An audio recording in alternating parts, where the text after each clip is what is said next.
Welcome to the Art of Decluttering podcast. We're your hosts. I'm Kirsty Ferrugia from Feels Like Home Professional Organisers. And I'm Amy Revell from Simply Organised. We can't wait to share with you all our tips and tricks to help you declutter and keep your home and family organised. If you'd like to engage with the podcast further, you can find us at The Art of Decluttering on Facebook. Let's get started.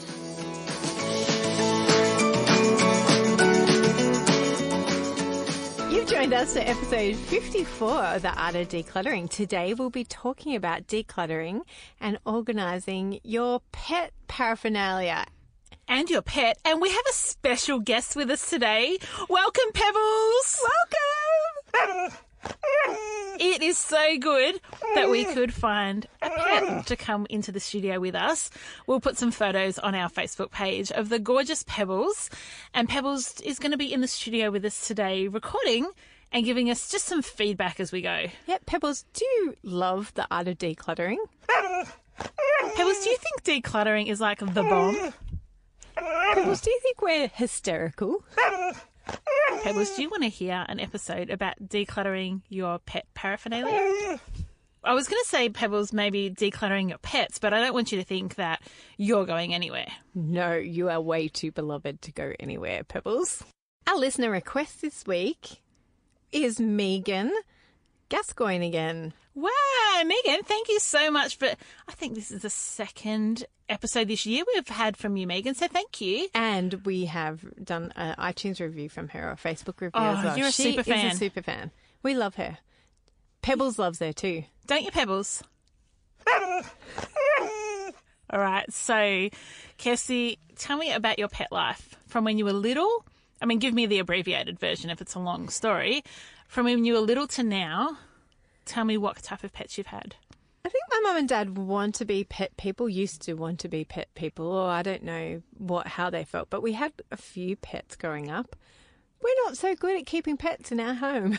Keeping them alive? Keeping them alive. Right. We had, my mum killed a budgie when she was pregnant with my sister because she forgot to feed it. We had a cat get run over. Oh, it was devastating. I was in prep. I was devastated. Like, people came to our door and went, "Was this your cat?" Yes, it was.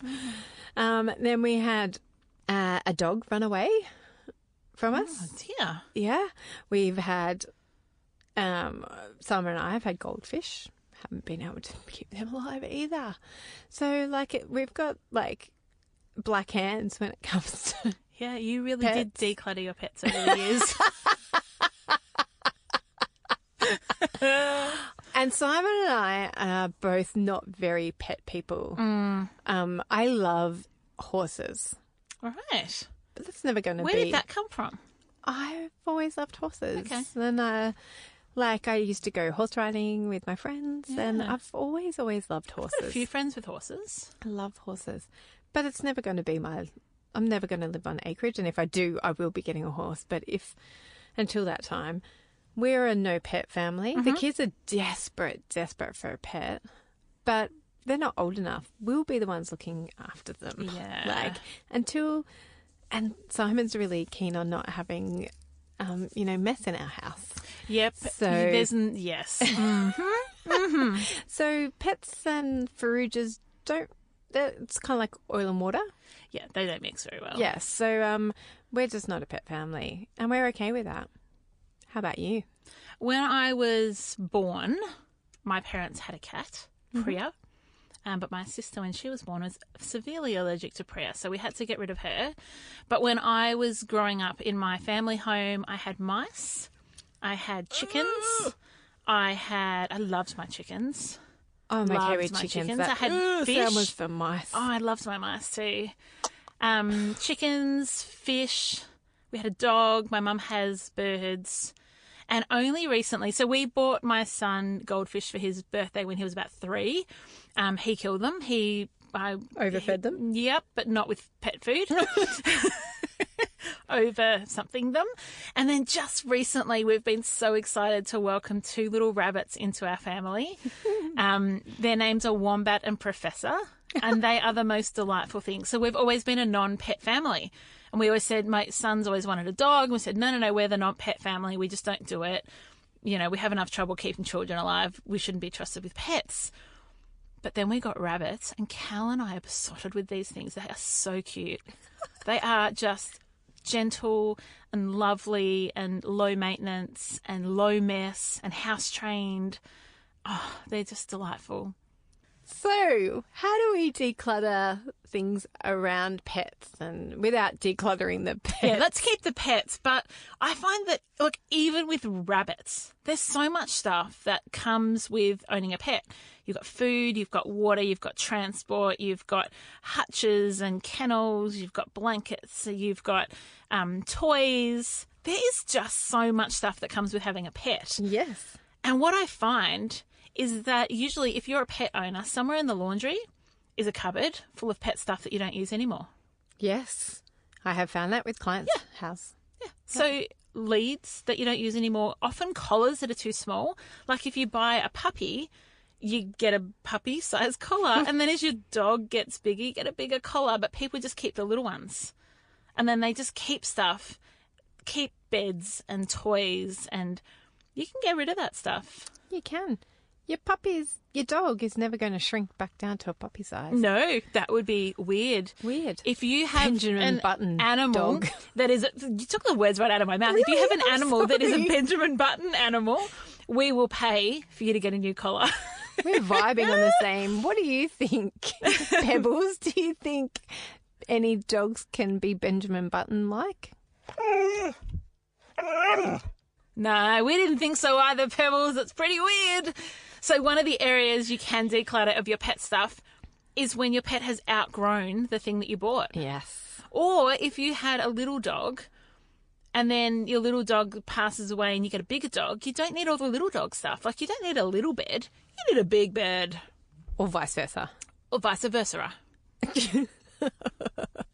Now, I have seen lots of animal products bought in the hope that they'll get used. Oh, like what kind of things? Like beds. Oh, yes. Yeah. And yet Buy your the dog a kennel and it sleeps in your own bed? Yeah. Yeah. And so maybe instead of wishfully thinking that the dog, animal, cat, whatever, bunny, rabbit, horse will grow to love what they don't already, maybe you could just resell them now. Just let them go now. Let it go. Let it go. They're probably never going to love sleeping on that bed. And they sleep with you. We found that when we bought our rabbits, so the person that we bought the hutch from gave us all their rabbit paraphernalia to go with the rabbits. Only our rabbits don't like sleeping in the container that they gave us, so we did our own one. And then they gave us 2 drink bottles, but our rabbits like drinking from a little bowl, and one rabbit drinks from the bowl, one rabbit drinks from the drink bottle.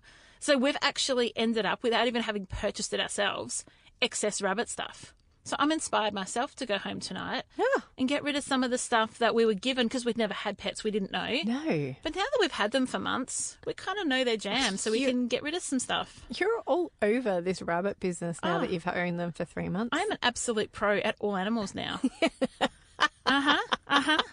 What do you think about that, Pebbles? Pebbles, you are gold. That was a bit naughty to say, Pebbles, but we'll let you get away with it because hopefully there's not many other dogs listening to this podcast today. Imagine the dogs of Australia have made their choice. Yeah, you could have a podcast just like animals speaking to animals.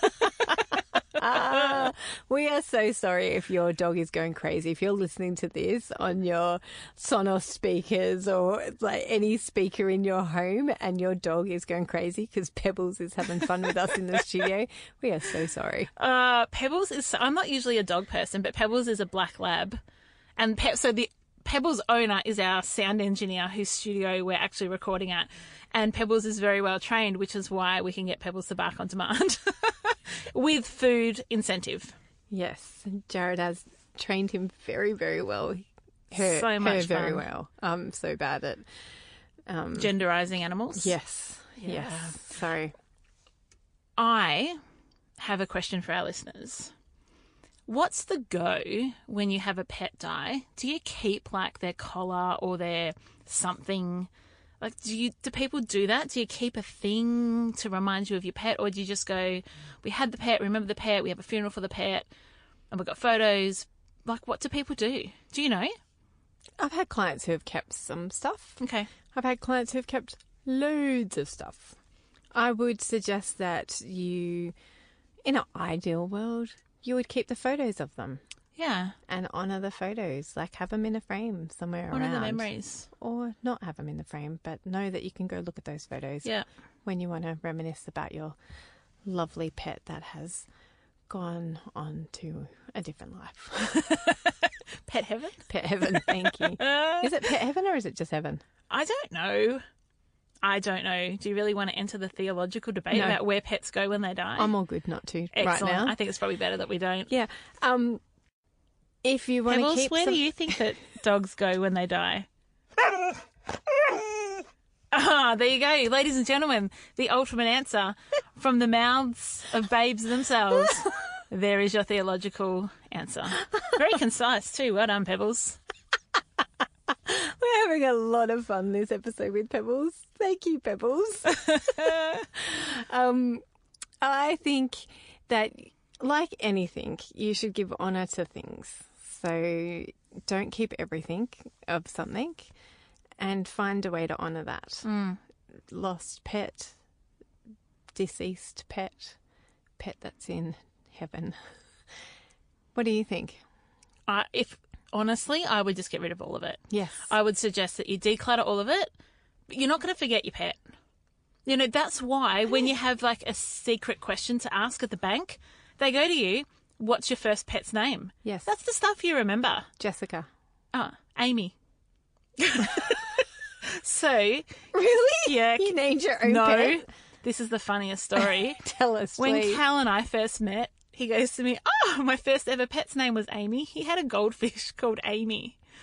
Isn't that cool? It's prophetic. Yeah. So, no, it's not my first pet's name, but then I'll be telling everybody what my answer to my secret question is. Oh, no. Oh, But and that wasn't... my husband's first ever pet's name was Amy. How weird. I'll never forget that. But that's why they ask you those questions. Yes, because You you're love not your pet. benefit. You're going to remember it. Yep. I was So devastated. I would say declutter all the stuff that goes with them. Even if you're planning on getting another pet in a couple of years, that may not actually justify keeping all the stuff. There may be a time and a space for you to put it all in a container and put it aside. And other times it might be when you get a new animal, you actually get what that animal needs. It might be a different breed. It might be different personality. You just don't know. Exactly. More from us in just a few minutes. Don't forget to visit our website, theartofdecluttering.com.au, and sign up for our bonus episode that's not so secret anymore. We've done episodes on linen cupboards, toys, wardrobes, pantries, jewellery, and so many more. So if you're new to the art of decluttering, you'll find loads of great tips like this one from the episode we did on entryways.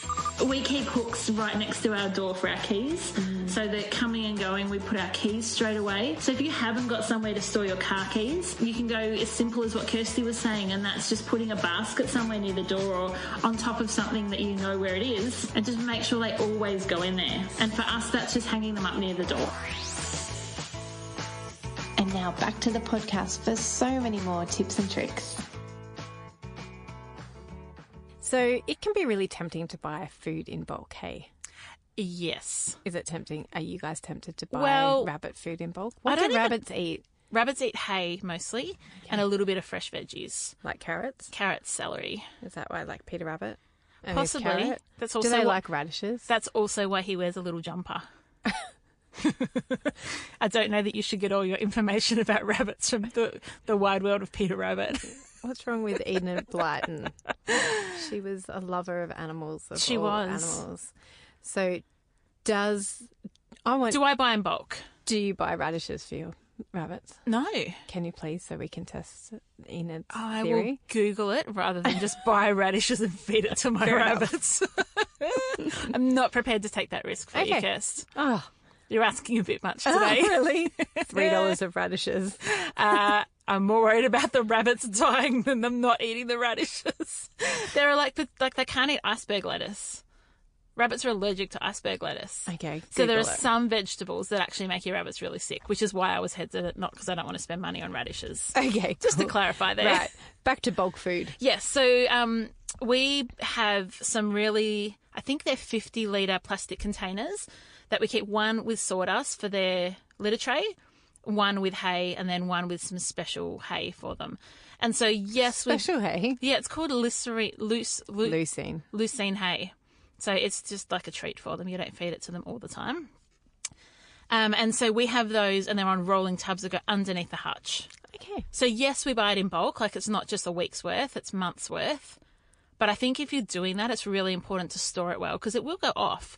Or what I have seen, and it's a bit gross, is you'll get mice or you'll get spiders. I thought you liked mice. Not to eat through my rabbit food. No. I don't like mice, full stop. In fact, I can handle spiders. I can handle snakes. Yeah. You put a mice in my house and I'm up on that table like lightning jack Oh, flash. no. Okay, yep. So let me clarify. Pet mice are okay. No. Ones that I've hand raised, but I'm not No. touching a wild No mouse. mice. No mice are okay. Yeah. They're like Yeah. cockroaches. Yeah, I don't mind cockroaches either. Don't mind them at all. I cannot handle cockroaches or mice. Oh, there you go. My two things that I absolutely hate. That's good to know. So I'm never going to have a pet Mouse. mouse, and I'm never going to have a pet cockroach. No, that's good, because there's way too many people in the world with pet cockroaches, Kirst. It's probably time that you're not one of them. So if you are buying pet food, it is important that you have it in containers that you can both access quickly, because you don't want to spend a couple of minutes every night taking the lid off the stupid thing. Access it quickly, but be able to seal it so it stays fresh and keeps out all kinds of creepy crawlies and grossnesses. Yeah. Now, we've been talking a lot the last couple of weeks about consumerism and being a considerate consumerist. consumer. So I would like to challenge all you pet owners, because we do love you, pet owners, and we love you pets, just like Pebbles. Hi, Pebbles. You're the best, Pebbles. To not buy into consumerisms for your pets. Like, don't buy all the cool gadgets and toys. Just buy one of each type of thing. Or one That's right. thing. Like dogs, for instance. Yep. What was that thing that we were just talking about? We were just talking about this, where they have to... Where you bite into the thing to get the they toy. have to work for it. So it's a toy, it's play, it's fun, but they have to work at getting their food. It keeps them entertained for a long time. Yeah. Buy that. Go for it. That's good. Probably don't need 10 of them. Yeah. And it can be tempting too when you get a new pet, Yes. because you want to do the right thing. Yes. You want to love on your pet, so you want to buy everything, but actually just take time. Yes, get to know your pet. Find out what they like. They might really like teddies.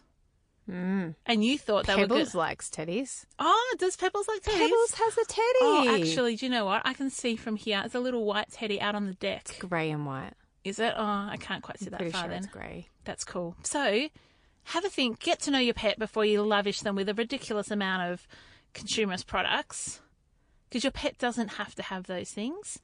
You might like to, and go for it, but be mindful. Yes. Be mindful. And I think pets are a lot like humans. They love interaction. Yeah, they love Unless they're a cat.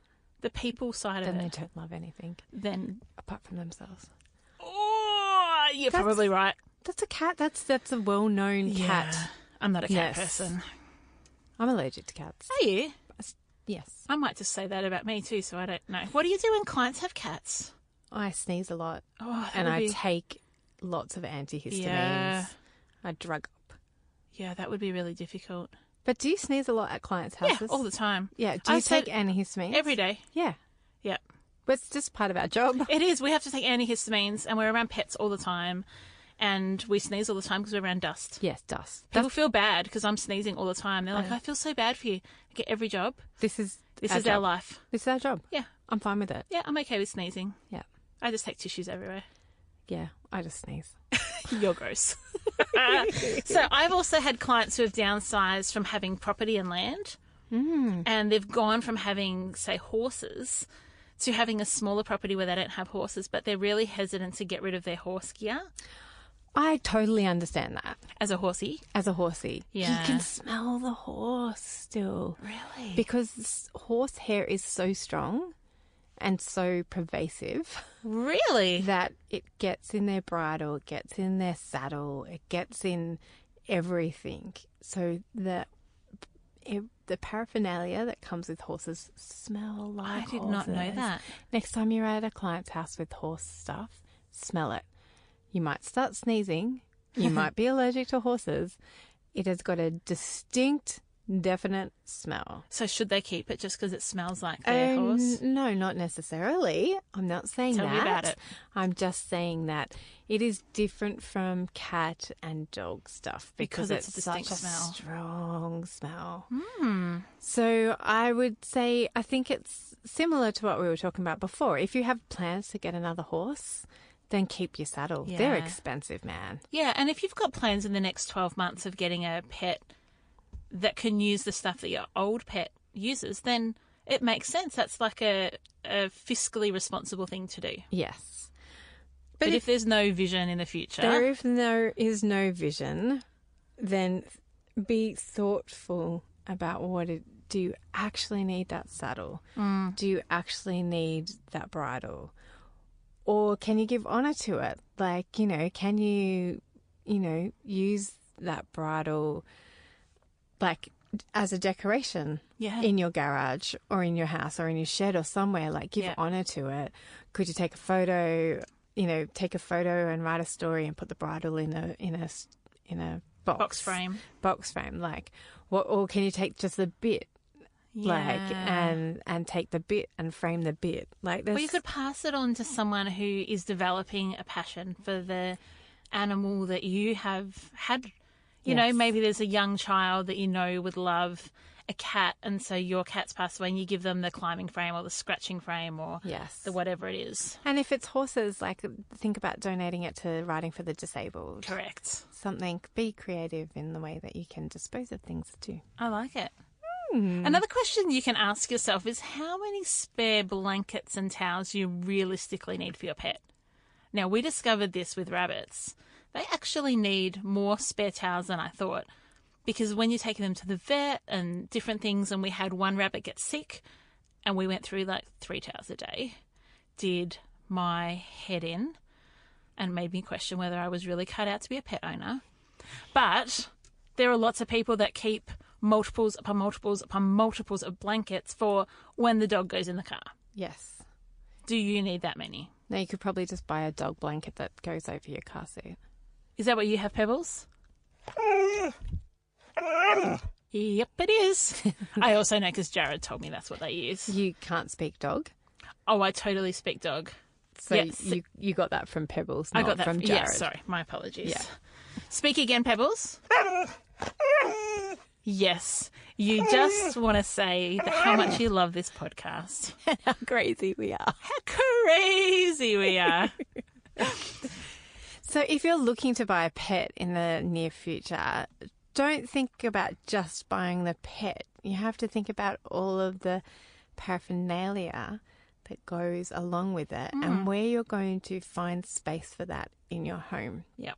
Because as we say every week, it feels like keep like with like and put things together and work out the flow of your home.